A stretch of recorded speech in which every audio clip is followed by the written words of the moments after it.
Magandang araw. Ako po si Mark Lester Lirag at ito po ang aking daily devotion ngayong January 8. Three Voices of Satan, Adam and Eve, na dinalakay po ni Pastor Russell Ocampo sa 365 Daily Devotion. Ang Bible verse po yung araw ay galing sa Genesis chapter 3 verse 6.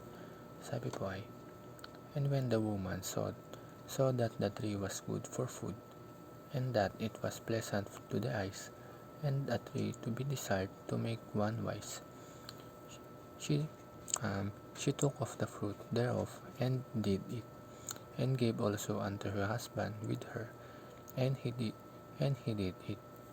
Sa isang talatang ito, makikita natin kung paano gumagana ang tukso ng kaaway. Hindi dumating si Satanas bilang halimaw, dumating siya bilang boses na parang maganda, parang tama, at parang harmless. At ngayong araw is tatalakayin natin ang three sweet lines of Satan.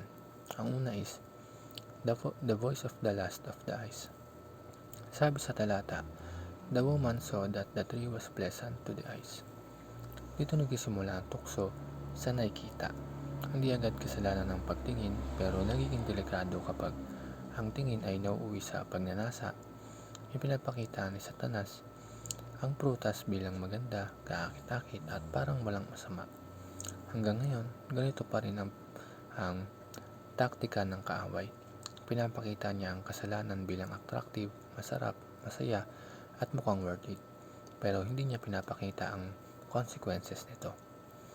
Ang second, the voice of the lust of the flesh.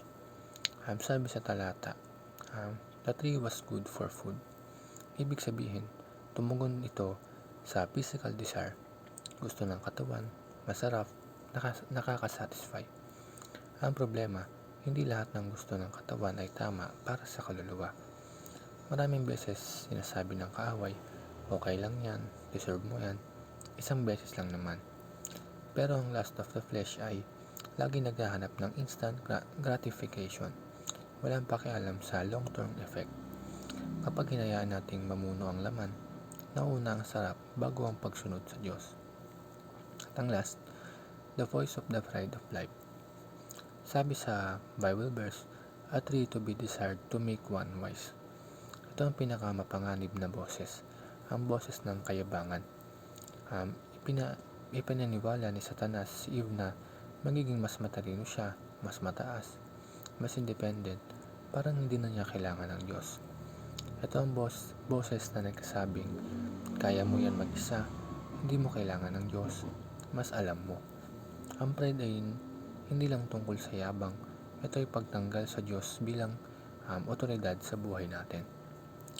Kaya, tanungin natin ang ating mga sarili, aling boses ang madalas mong pinakikinggan? Ang boses ba ng mata kung ano ang maganda sa paningin? Ang boses ba ng laman kung ano ang masarap sa pakiramdam? O ang boses ng pride na nagsasabing kaya ko nang wala ang Diyos? Ang kaaway ay hindi nagbabago ng strategy. Pero ang magandang balita, may mas malakas na tinig kaysa sa tinig ni Satanas. Ito ay ang tinig ng Diyos. Kapag pinupuno natin ang puso natin ng salita ng Diyos, mas nagiging malinaw kung alin ang kasinungalingan at alin ang katotohanan. Yun lamang po.